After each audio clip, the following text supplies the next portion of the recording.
I've been on the low, I've been taking my time. I feel like I'm out of my mind. It feel like my life ain't mine. Who can relate? Woo! I've been on the low, I've been taking my time. I feel like I'm out of my mind. It feel like my life ain't mine. Hey Ryan, is anyone sitting here? Hey guys, no, can you take a seat again? Okay, cool. Yeah. Did you guys watch that new movie? No, I didn't watch it. I didn't watch it either. Yeah, we should go see it together. Let's go. Wait, Brian, do you want to go see it? What did you guys ask me? What? If I was watching go see video the with movie? you? You want to go see the movie with us? No, it's okay, guys. I'll just stay home and sleep. It's okay. We'll do something else another time, or we can watch another time. Hey, you guys going to prom? Yeah. Yeah. You get your dress yet? Oh, yeah, I did. I have to get it tailored, though. It's like a lot of work. And I need to get shoes for it, too. That's the hard part. Yeah. How's your AP test prep going? I know nothing. Oh. Alright, guys, I'm gonna look something up on the computer. Oh, okay. It's kind of high today. Yeah. He's okay. Yeah. Yeah. But anyways, those AP tests. No.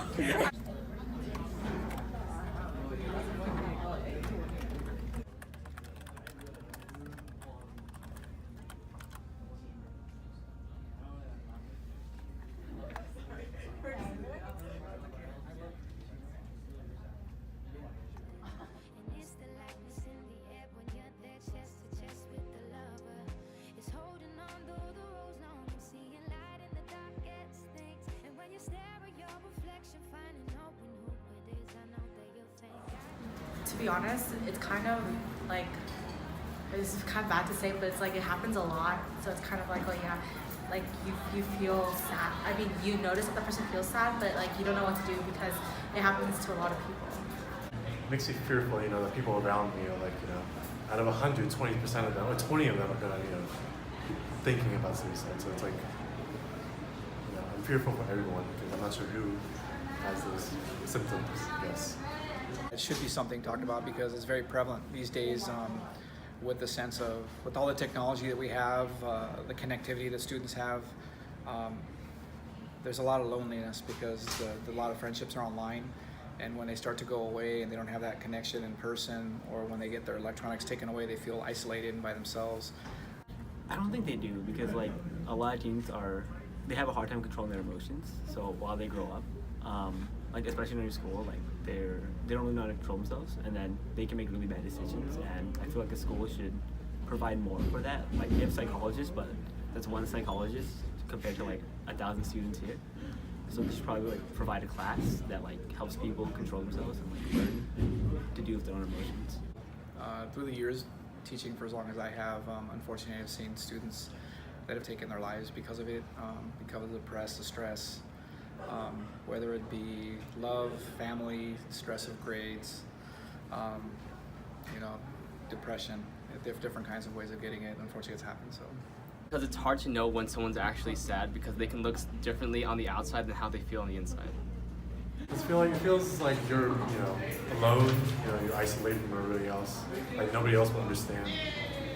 A lot of times they isolate themselves, they stop doing homework, they tend to put earbuds in and sit there by themselves in class, not communicate. They start to get sick, then they start missing a lot of school. Those are some signs when they start to get away from their friends and start to, isolate themselves. At that point, something needs to be. So always reach out to your friends, always make sure they're okay, ask them how they're doing. Sometimes we think so much of ourselves that we forget to ask of others and say, hey, how you doing today?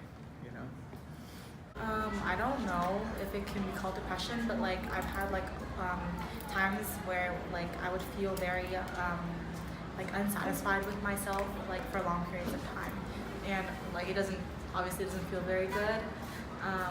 So like it makes me more empathetic about how like people who actually have depression feel. It's better to try to understand his or her life because ultimately they're lonely and they want to have somebody to connect to. At first they may be resistant to the help. They may want to push you away, but I think one of the ways is to kill them with kindness.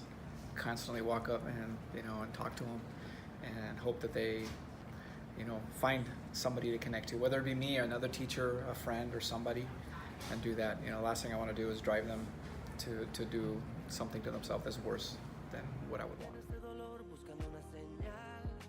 Speak. Speak. Speak. Speak. Speak.